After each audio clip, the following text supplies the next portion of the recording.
(90회)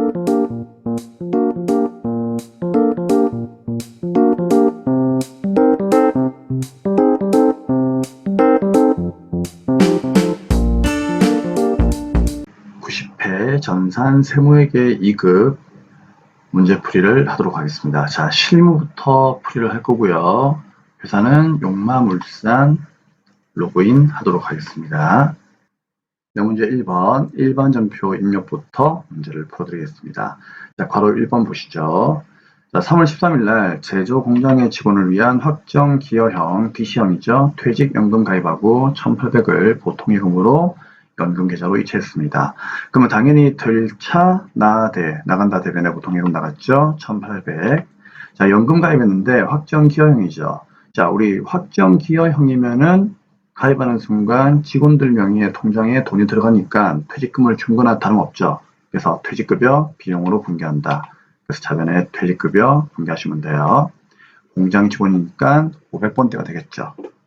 자, 그러면 분개할게요. 3월 13일 날 대변에 보통예금이 얼마? 1,800이 나왔고요. 자변에 이 아이를 퇴직급여라고 하는 500번대 비용으로 분개를 하시면 됩니다. 끝이죠. 이러면 3점을 줍니다. 네, 우리 퇴직연금 같은 경우에 확정 기여형을 맡기는 순간 비용으로 처리하죠. 퇴직금 관계가 끝나는 거니까, 그렇죠? 근데 급여형은 어떻습니까? 맡기는 순간 퇴직연금 운용자산으로 분개한다. 알고 있죠? 네, 한 번 더 보시라고 제가 간단하게 정리를 해드렸습니다. 네, 그러면 2번 문제 풀도록 하죠.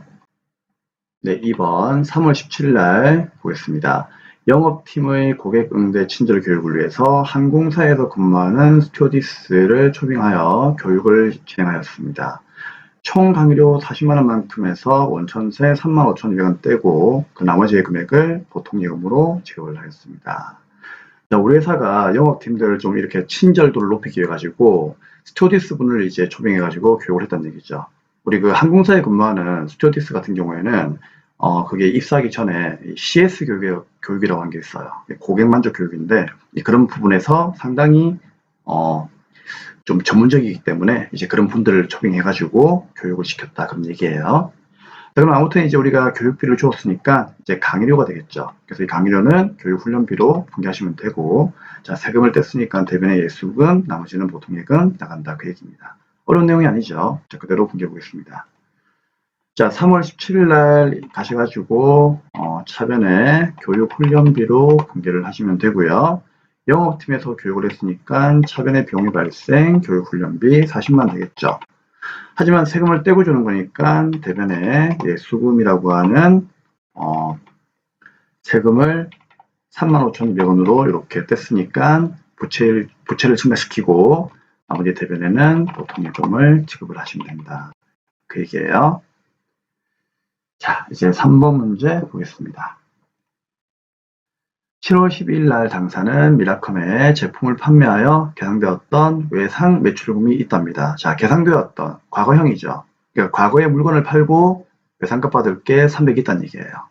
자, 부가가치세는 불포함 금액이고 회수 불능 채권으로 확정되어 가지고 대손 처리하였답니다. 부가가치세는 고려하지 않으며 고려하지 않는다고 했으니까 부가가치세는요 그냥 신경 쓰지 마세요. 아시겠죠? 신경 안 써도 됩니다. 그렇죠?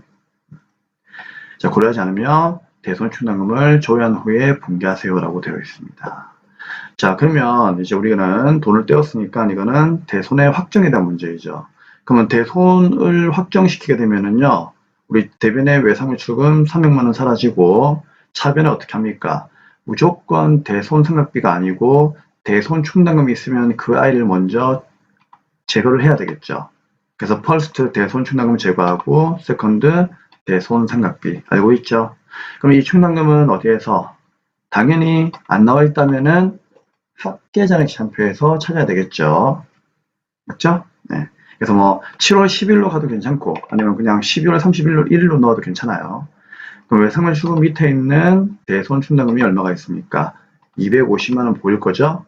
그럼 요 금액을 먼저 메꿔 오라는 얘기예요. 자, 250만 원 체크했으니까 빠져나와가지고 차변에 그렇죠. 충당금 250 그럼 나머지 50만 원만큼은 모자라니까 비용 처리해야 되겠죠. 대손상각비가 답이 되는 겁니다. 자, 7월 10일 날 가서 바로 분기를 하도록 하죠. 자, 대변에 돈 떼었다. 외상, 매출금, 얼마. 참, 거래처를 적어주셔야 되겠죠? 미라컴으로 적어주셔야 되고, 얼마가 떼었다? 300이 떼었다.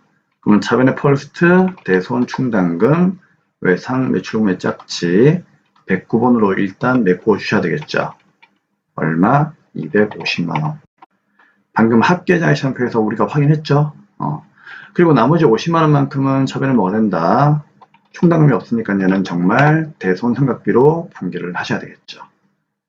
800번 때 이렇게 분기를 하시면 되겠습니다. 네, 3호 문제입니다. 10월 11일 날 회사가 발행 중인 사채, 익명가액이 5천만 원이죠.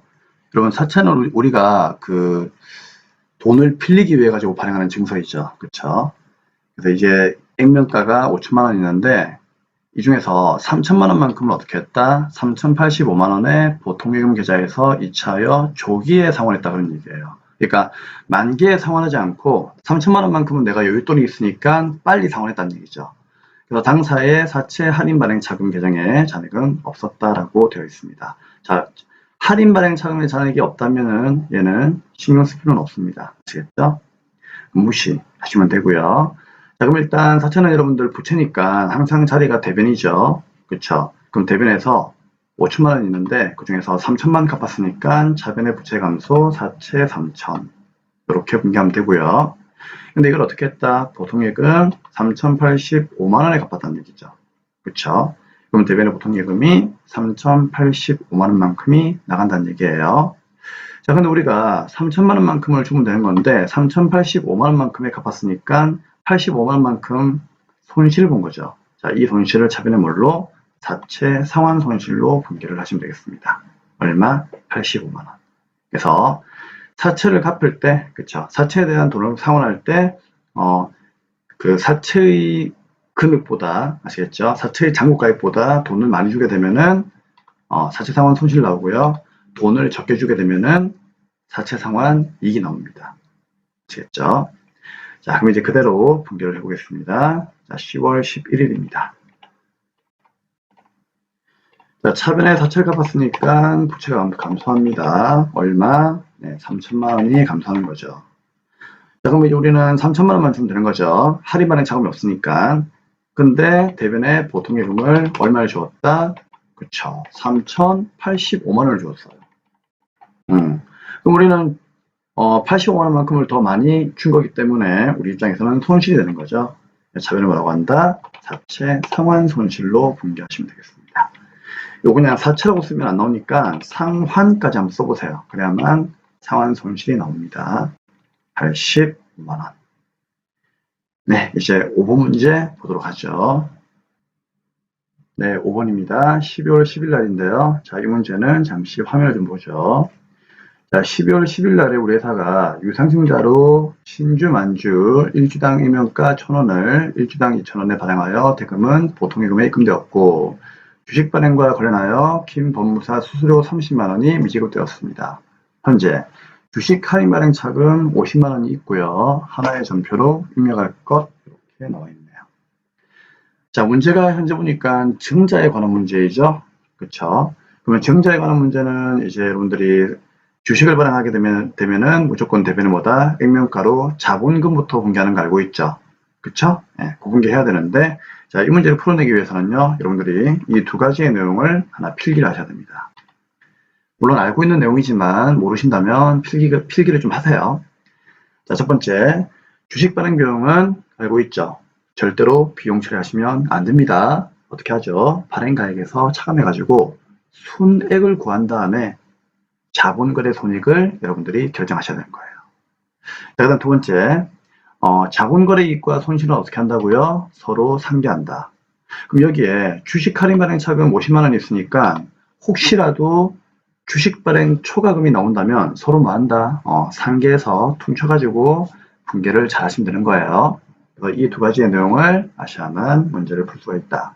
자, 그러면 자, 분기를 한번 해볼 건데 일단 우리가 주식을 발행했으니까 대변에 뭐죠? 자본금이라고 하는 자본이 증가하죠. 자, 요 짝대기를 기준으로 대변은 자본금이에요. 자, 요거는 이제 발행 주익수 곱하기 1주당 액면가액이니까 얼마? 1000만원짜리를 발행했다. 그 얘기예요. 그럼 우리 회사에는 1000만원만큼의 돈이 들어오면 본전이죠. 근데 이걸 어떻게 했다? 2000원에 발행했다는 얘기죠. 무려 2배로. 그러면은 만주를 2000원에 발행했으니까 2000만원 들어오는 거죠. 그게 어디로? 보통예금으로 들어왔다는 얘기죠. 그러면 차변에 보통예금이 얼마? 2000만원이 들어왔다. 그 얘기예요. 그러면 우리는 1000만원을 발행했는데 2000이 들어왔으니까 자본거래에서 돈을 벌었죠. 그걸 자본잉여금 뭐라고 하죠? 주식발행 초과금이라고 하잖아요. 그럼 원래는 얼마입니까? 원래는 1000만원이 맞는 거죠. 그쵸? 그런데 우리가 주식 발행하게 되면은요, 법무사 수수료 줘야 되고, 그 다음에 주식도 인수해야 되고, 이런 여러 가지 주식 발행 비용들이 발생할 수 있다는 얘기죠. 근데 그 비용이 얼마가 나왔습니까? 30만원 나온 거죠. 그러면 30만원만큼을 다시 또 돈을 줘야 되겠죠. 근데 돈을 주었대요, 안 주었대요? 안 주었대요, 그쵸? 그러니까 안 주었기 때문에 대변에 뭐다? 미지급금이라고 하는 부채가 증가하는 거죠. 이해됩니까? 미지급금 물론 거래처를 닫아야 되지만 그건 나중에 전산할 때 하고요. 그럼 일단 이 미지급금이 얼마입니까? 수수료 30만원이니까 30만원만큼이 대변의 부채가 증가하는 거죠. 여기까지 할 수 있겠죠? 그러면은 자 봐요. 우리 원래는 2천만원만큼을 돈을 받았는데 결국은 나중에는 법무사한테 수수료 30만원 줘야 되겠죠. 그쵸? 그럼 이 발행 비용을 어떻게 한다고요? 발행가액에서 빼란 얘기죠. 그럼 발행가액은 2천만원인데 30만원 빼니까는 결국 우리한테 들어오는 순수한 돈은 얼마예요? 1970만원으로 받은 얘기죠. 아시겠죠? 자, 다시 2천만원 받았지만 결국은 법무사한테 수수료를 30만원만큼 주는 거잖아요. 그럼 30만원 빼가지고 1970만원에 발행했다. 이렇게 보는 거예요, 회계학은. 이해됩니까? 그러면 결국은 1970만원을 발행한 거니까 1000만원만큼에서 1970만원만큼이 나한테 들어온 돈이니까 결국 우리는 970만원을 번 거죠. 1000만원 번 게 아니죠. 그쵸? 그래서 대변에 주식 발행 초과금이 얼마가 된다? 970만원이 되는 거예요. 여러분 맞아요. 원래는 1000만원 맞지만 발행 비용이 들었기 때문에 걔를 빼야 되는 거예요. 그렇기 때문에 970만원만큼이 주식 발행 뭐다? 초과금이 원래는 되는 거예요. 여기까지 이해할 수 있겠죠? 자, 그런데 주식 발행 초과금이 970만원으로 분기하는 순간 이 문제는 답이 틀리는 거죠? 왜? 두 번째 자본거래 이익이 나왔다면요. 혹시 손실이 있으면 서로 만다 퉁쳐난 얘기죠. 근데 보니까 위에 뭐라 되어 있습니까? 현재 주식 할인 발행 차금이 50만원 있대요. 그러면은 발행 초과금을 먼저 적는 게 아니고요. 주식 할인 발행 차금에 50만원만큼의 손실을 먼저 퉁쳐난 얘기죠. 그래서 대변의 정답은요. 주식 할인 발행 차금이 원래는 마이너스 자본이니까 차변에 있죠. 걔를 대변에 없애버리면서 퉁쳐난 얘기예요. 그럼 대변의 주식 할인 발행 차금부터 일단 퉁칩시다. 자, 얼마? 50만원만큼을 없애버려라는 얘기죠. 그렇죠? 그럼 얘를 없애버리고 그러면 나머지 얼마? 그러면 970에서 50을 없애버리면은 920만 남는 거죠. 그럼 920만원만큼만 이제 뭘로 분기한다? 주식 발행 초과금으로 분기하는 얘기입니다. 아시겠죠? 그래서 여러분들이 좀 어려우시면은요. 자, 이 순서를 잘 기억하세요. 첫째, 주식을 발행했다. 요게 1번. 돈이 들어왔다. 요게 2번이에요. 원래는 이제 1000만원 벌었는데 발행비가 나가는 바람에 요게 3번. 미지급금만큼 빼야 되는 거죠. 그러면 1000만원을 번 게 아니라 970만원만큼을 벌었다고요. 그럼 970만원만큼이 발행 초과금인데 하필이면 손실이 있으니까 손실을 퉁치란 얘기죠. 그래서 대변에 할인 발행 차금이 50만원만큼이 상계가 되면서 결국 나는 970을 번 게 아니라 920을 벌었다는 얘기죠. 그래서 자본거래 이익인 920이 주식 발행 초과금으로 마무리가 되는 겁니다. 그래서 이 순서를 따라서 여러분들이 분개하시면은요, 좀 더 이해를 잘할 수가 있다. 아시겠죠? 자, 됐습니다. 그럼 우리는 이제 이 내용을 드디어 일반전표에 분개할게요. 자, 일반전표 12월 10일로 갑시다. 분개는 할 수 있죠?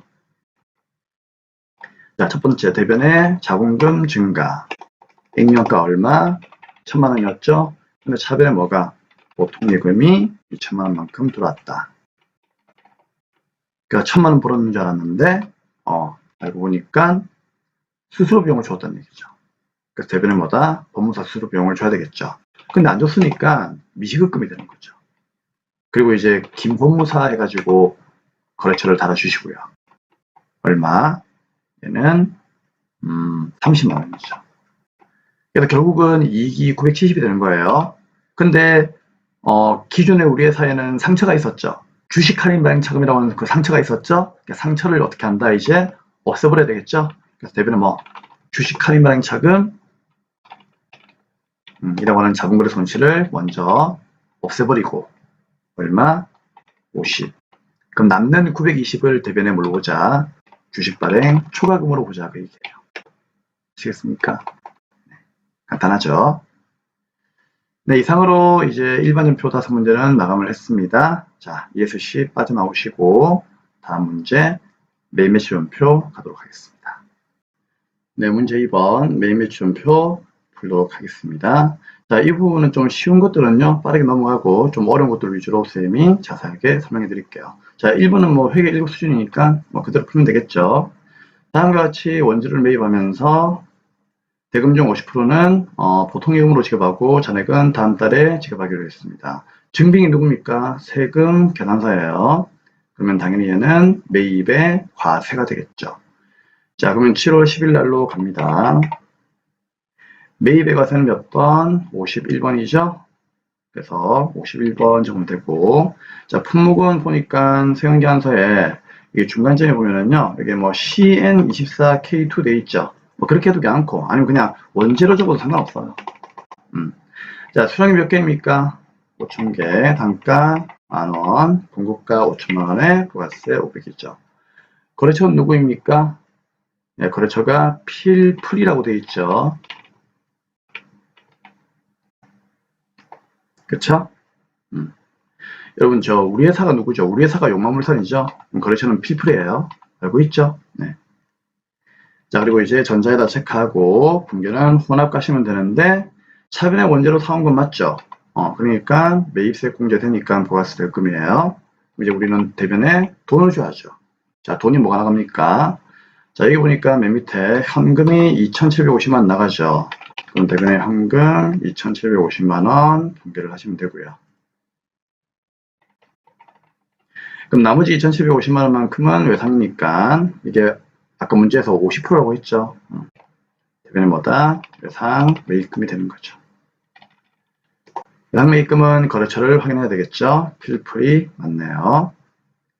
자, 그래서 1번은 끝났고요. 2번 가겠습니다. 네, 2번 7월 20일 거 보겠습니다. 자, 두산기공에서 2월 5일날 구입한 기계장치에 하자가 있어 반품하고 수정전자세금계산서 마이너스 2,000, 부가세 마이너스 200을 발급받고 대금은 전액 미지급금과 상계 처리했습니다. 자, 수정전자세금계산서에다 체크했죠.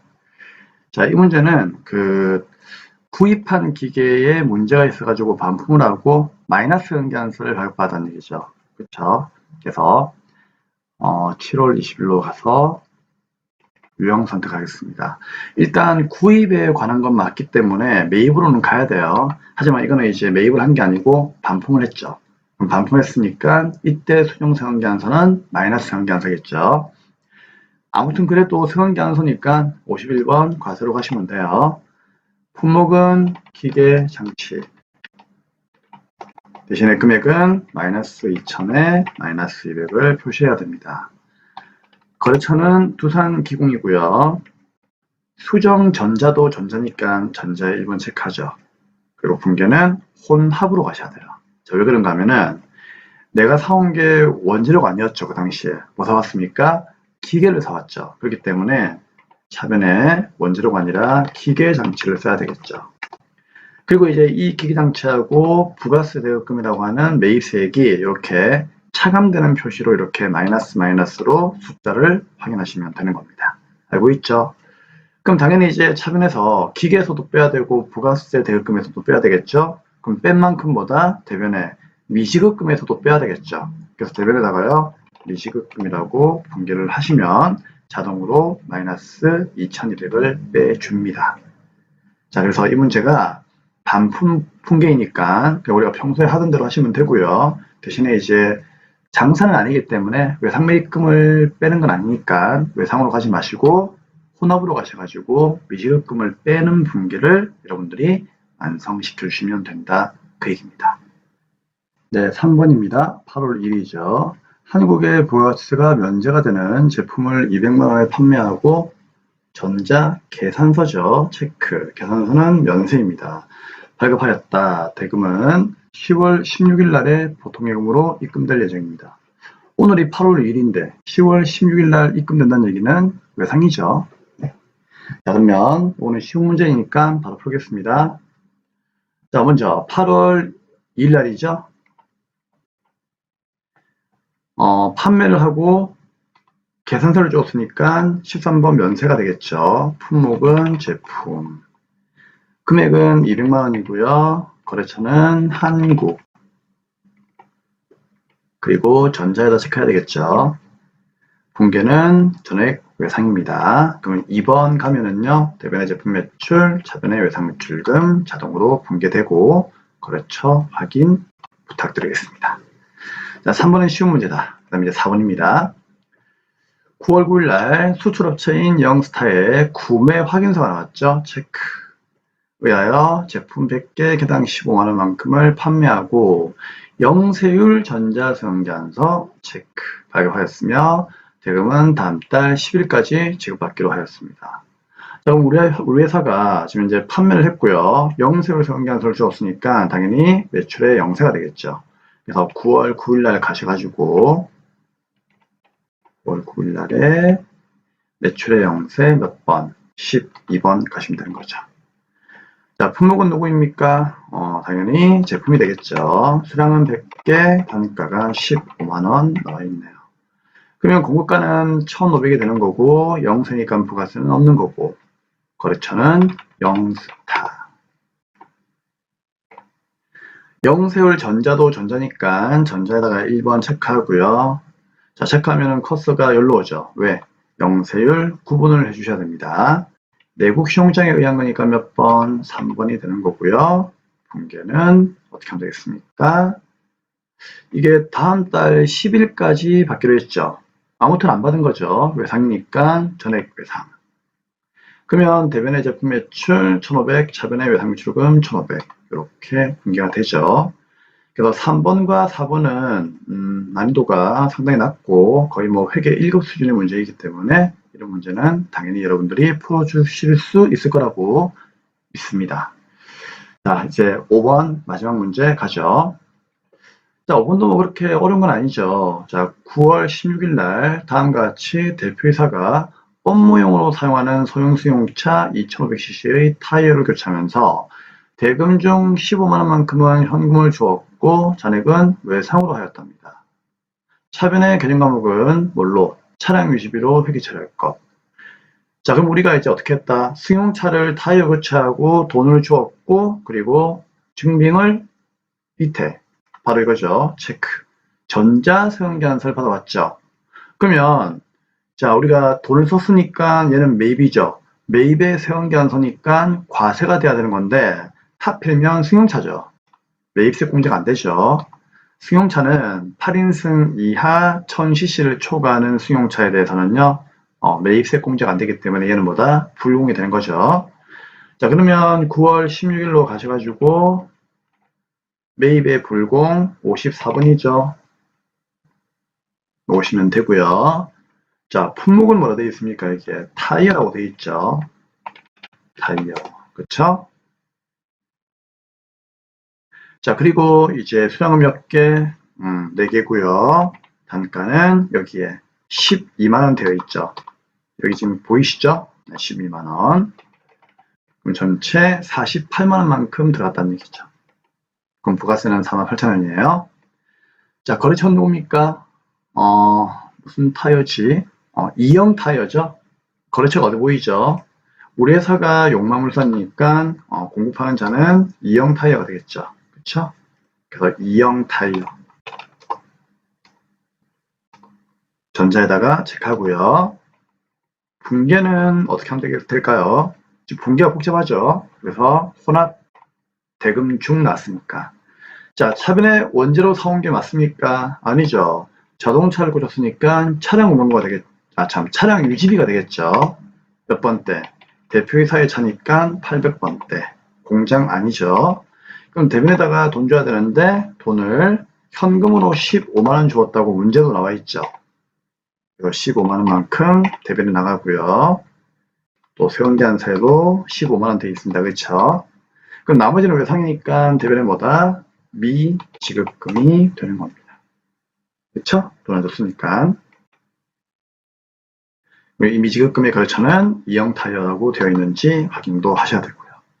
이상으로 우리는 여기까지 매매출 전표도 마감을 하였습니다. 다음은 결산 문제로 가도록 하죠. 자, 우리 부가가치세하고 원천징수는 다음 영상에서 풀이를 하겠습니다. 자, 그래서 결산으로 가도록 하겠습니다. 네, 문제 4번 이제 결산 문제입니다. 우리 결산 문제는 일단 수동과 자동을 먼저 구분하셔야 되겠죠. 자, 화면 보시겠습니다. 결산 문제 첫 번째 수동 붕괴 먼저 하시고요. 그 다음에 자동 붕괴 하시면 되겠습니다. 자, 수동 붕괴는 직접 붕괴하시면 되고 자동 붕괴는 결산 자료 입력 메뉴에 금액을 추가하시면 되겠죠. 자동 붕괴 5가지 기말재고, 대손, 감가, 퇴직금, 법인세 기억하셔야 되겠죠. 그러면 문제를 바로 풀겠습니다. 자, 결산 1번 문제 뭐죠? 수동이죠. 자, 2번도 수동이고요. 3번도 수동입니다. 자, 4번은 자동이죠. 키워드가 법인세. 자, 5번도 자동이죠. 키워드가 감가. 그래서 기말재고, 대손, 감가, 퇴직금, 법인세는 자동이다. 그러면 1번, 2번, 3번을 먼저 일반 전표에 붕괴하시고요. 4번, 5번을 나중에 자동으로 마무리하시면 되겠습니다. 자, 1번부터 보도록 하죠. 2020년도 3월 1일 날에 영업부 건물에 대한 화재보험료, 보험기간이 이번 연도 3월부터 다음 연도 2월 28일까지죠. 1,200만원만큼을 일시에 납입하고 성급비용으로 회계처리했습니다. 자, 여기에 체크. 기말 수정 붕괴를 하시오라고 되어 있습니다. 잠시 화면을 좀 보도록 하죠. 자, 우리 문제 보시면 3월 1일 날 우리 회사가 보험료를 1,200만원만큼을 납입을 했죠. 일시불로. 주면서 우리 경리가 뭘로 붕괴했어요? 성급비용으로 붕괴했죠. 그럼 이 말은 3월 1일 날에 대변에 현금 주면서 차변에 성급비용이라고 하는 자산으로 붕괴했다 그런 얘기예요. 물론 이게 답은 아니죠. 그렇죠? 이렇게 붕괴했다는 얘기죠. 그럼 우리는 결산 때 어떻게 한다? 정말로 이번 연도에 우리 건물에 대한 보험료를 계산해가지고 정확하게 비용으로 잡아야 되겠죠. 그 작업을 해주면 되는 거예요.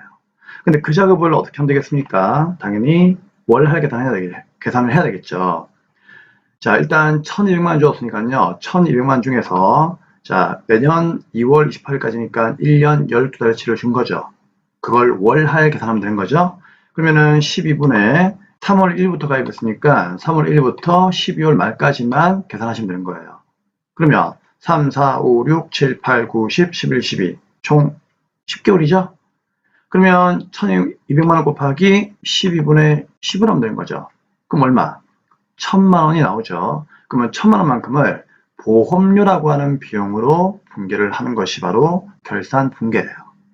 자, 근데 우리는 어차피 처음부터 보험료라고 하는 비용은 아예 붕괴를 하지 않았죠.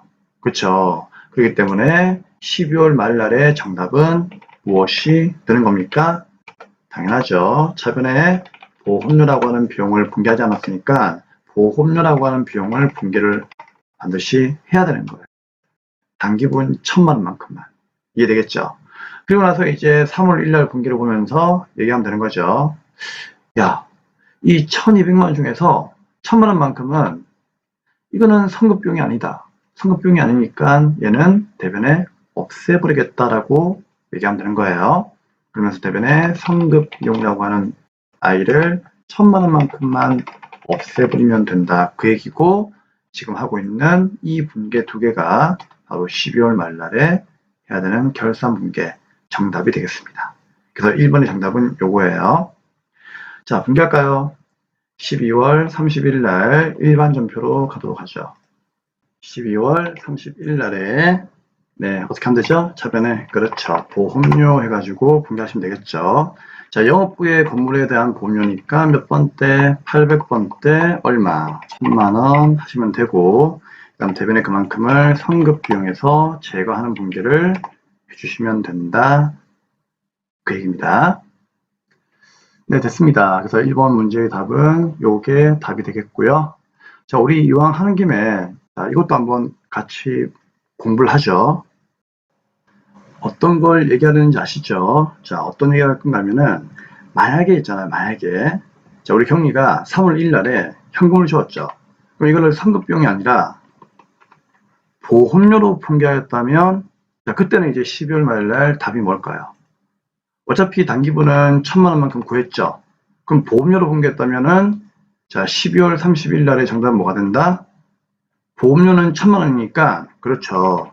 12월 말날 대변에다가 야 보험료가 좀 너무 많은데 왜? 야 1000만원이다. 근데 왜 1200을 비용 잡았냐 하면서 200을 대변에 없애버리면 되겠죠. 그렇죠? 그래서 보험료로 분개를 했을 경우에는요. 보험료가 너무 많다. 그러면은 많은 만큼을 대변에 없애버리면 되는 거예요. 그래서 비용의 이걸 우리가 소멸이라고 하죠. 비용의 소멸 대변에 보험료 200이 되는 거고 차변의 이 아이는 뭘로 분개한다? 결국은 내년 거를 미리 준 거잖아요. 그쵸? 현금은 주었으니까. 그래서 이걸 이제 어떻게 선급 비용으로 분기를 마무리하시면 되는 겁니다. 간단하죠? 네. 그래서 선급 비용으로 분기한 경우에는 보험료를 구해가지고 선급 비용이 아닌 만큼을 대변으로 제거하면 되는 거고요. 만약에 보험료로 분기했다면은 그때는 정확한 보험료 구해가지고 보험료가 너무 많은 부분만큼을 어떻게 한다? 대변에 없애버리고 걔를 선급 비용으로 잡으시면 된다. 그래서 두 가지의 내용이 다 나올 수 있으니까 같이 공부하자. 네, 마무리하시고요. 그럼 이제 2번 문제 풀이를 하도록 하겠습니다. 2번입니다. 단기나 현재 보유하고 있는 단기 매매 증권의 내역은 다음과 같습니다. 자, 우리 갑이라고 하는 회사의 주식을 우리가 보유하고 있는데 취득을 전기에 했죠. 왜 그런가 하면은 지금이 2020년 기준으로 우리가 문제를 풀고 있는데 단기가 2020년이면 전기는 2019년도였잖아. 그쵸? 그럼 2019년도에 취득을 했다는 얘기예요. 그쵸? 근데 이 주식을 어떻게 했다?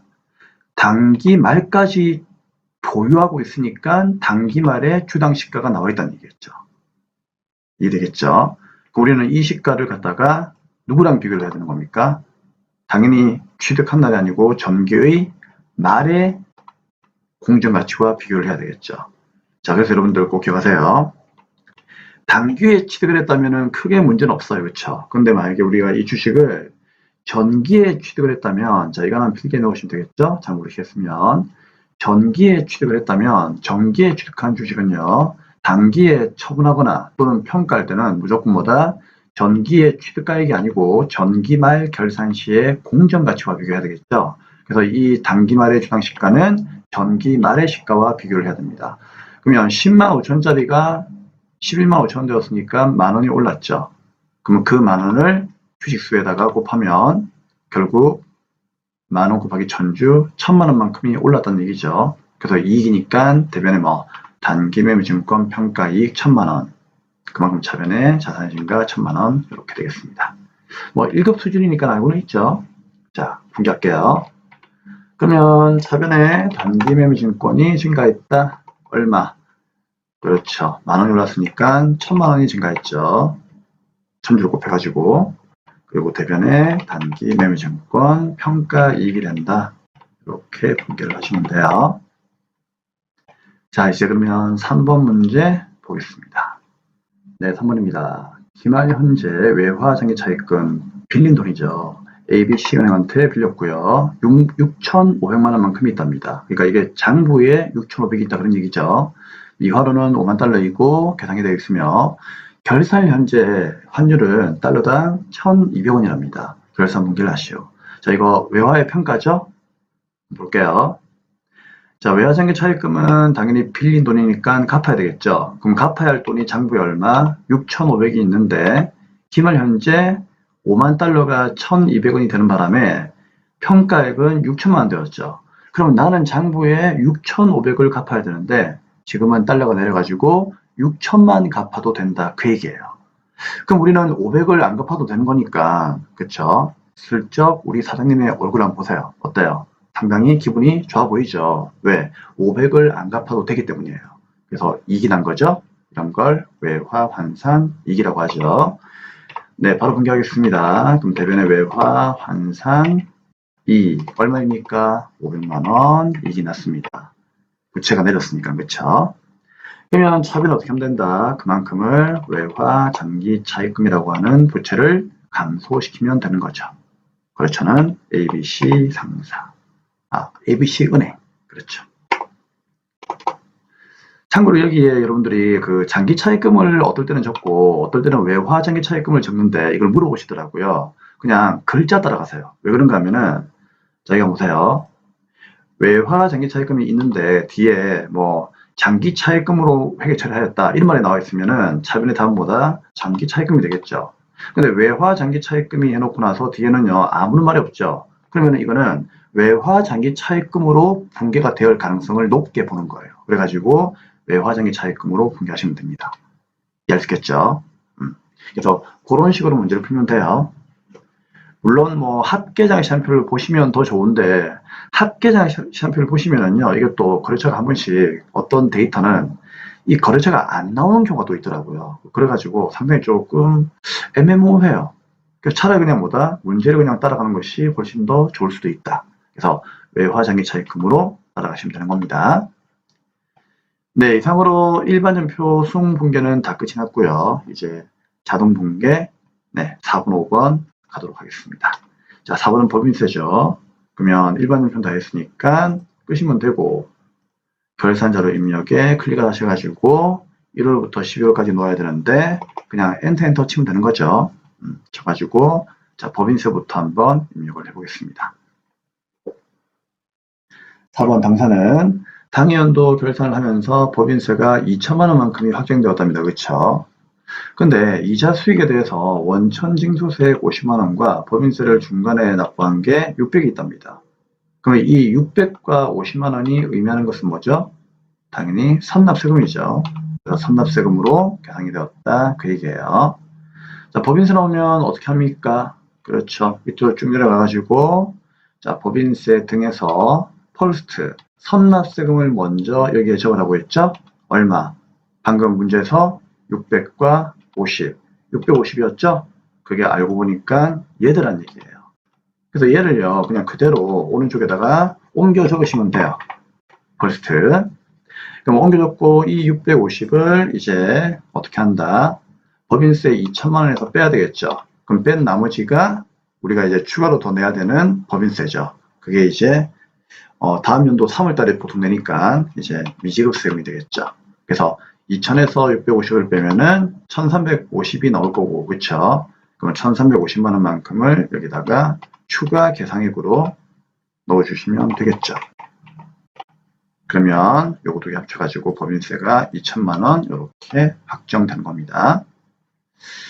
자, 그 다음에 이제 5번 갈 건데 자, 우리 5번 같은 경우에는 볼까요? 기말 현재 보유하고 있는 제조구의 감가상각 대상자산은 다음과 같습니다. 감가상각하는 거죠. 감가상각비와 관련된 회계 처리를 하시오라고 되어 있고요. 자료 이외의 감가상각 자산은 없다고 가정하고 월할 생각하며 고정자산 등록은 생략한다라고 되어 있습니다. 근데 생략한다라고 되어 있지만 이걸 여러분들 있잖아요. 뭐 등록을 해도 상관없어요. 상관해가지고 이제 금액 구해서 지우면 되는 거죠. 그쵸? 그래서 좀 쉽게 하는 방법은요. 여기에 고정자산 등록 알죠? 그러니까 여기 바로 가시면 돼요. 가셔가지고 계정 과목은 F2 누르고 문제 좀 봐주세요. 기계장치 돼 있죠? 그리고 자산명은 그냥 뭐 기계장치 하시면 돼요. 이게 중요한 건 아니니까. 기계장치로 들어와서 코드는 그냥 1번 넣으세요. 1번. 그 다음에 이제 기계장치 이렇게 이제 적고 이거 어차피 지울 거니까 대충 적으시면 돼요. 취득 일자를 정확하게 적고요. 9월 1일. 그 다음에 기초가액은 취득원가죠. 문제 보니까 3천만 원 돼 있고요. 그 다음에 감가상각유객은 없죠. 왜 없을까? 이거 이번 연도에 산 거기 때문에 처음으로 감가상각하는 거죠. 그래서 이게 0이에요. 그렇죠? 그리고 나서 내용연수 몇 년? 여기다가 5년 넣어주는 거 알고 있죠? 그러면 자기가 알아서 자동으로 0.451 이렇게 나오죠. 이게 문제 있는 그 상각률 0.451이에요. 그렇죠? 그래서 내용연수만 넣어주면 이거는 구해집니다. 그리고 뭐 500번대까지 찍을 필요는 없는데 이렇게 이제 다 입력을 했어요. 그러면 여기에 상각 범위액이 얼마가 나와 있죠? 451만 나와 있죠. 이게 바로 뭐다? 답이에요. 그 정답은 그냥 451만 원이에요. 쉽죠? 그래서 그냥 여기에 입력을 하지 말라고 해도 입력을 하시면 돼요. 그래가지고 451만 원 구한 다음에 이거 좀 찝찝하니까 이걸 체크해서 어떻게 한다?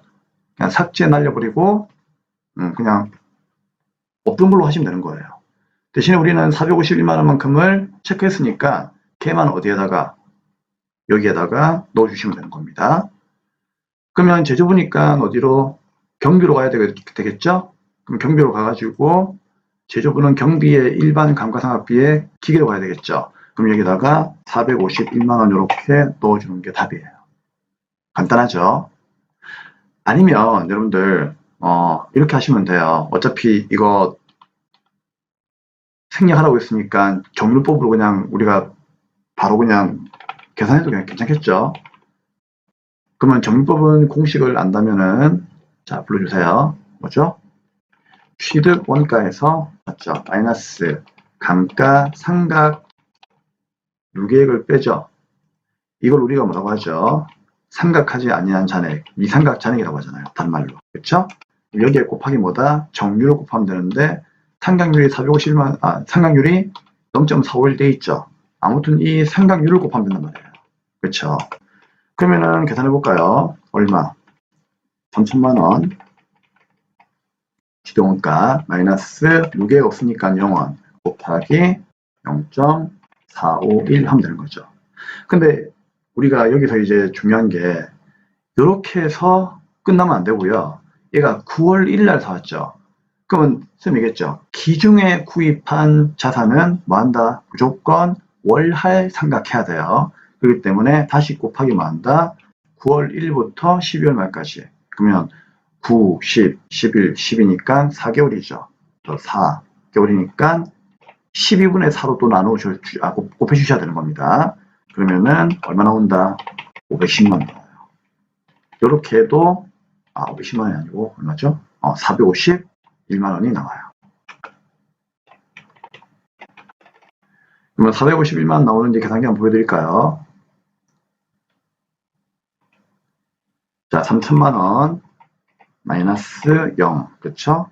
곱하기 0.451 맞죠? 곱하기 4 나누기 12 하면 451만 나옵니다. 그래서 공식에 자신이 있으신 분들은 공식을 그냥 암기하셔가지고 구해도 상관은 없다. 그 얘기예요. 간단하죠? 그래서 공식으로 구하시든지 아니면 그냥 쌤처럼 그쵸? 고령자산 등록에다가 등록해가지고 그냥 이렇게 편법으로 가시든지 둘 중에 하나 선택하시면 돼요. 네, 다 했습니다. 그러면 이제 위에 전표 추가 누르시고 예 하시면은 결산 분계가 완료되기 때문에 분계가 답지에 보는 것처럼 이렇게 자동으로 분계가 될 거니까 이거는 이렇게 된다는 뜻이지 우리가 굳이 이렇게 분계할 필요는 없다는 얘기예요. 전산이 자동으로 해주니까. 그쵸? 네, 다 했습니다. 네, 이상으로 전산 세무 2급 90회 재무회계 부분에 대한 수업은 마감을 하도록 하겠습니다. 다음 강의에서 뵙도록 하죠.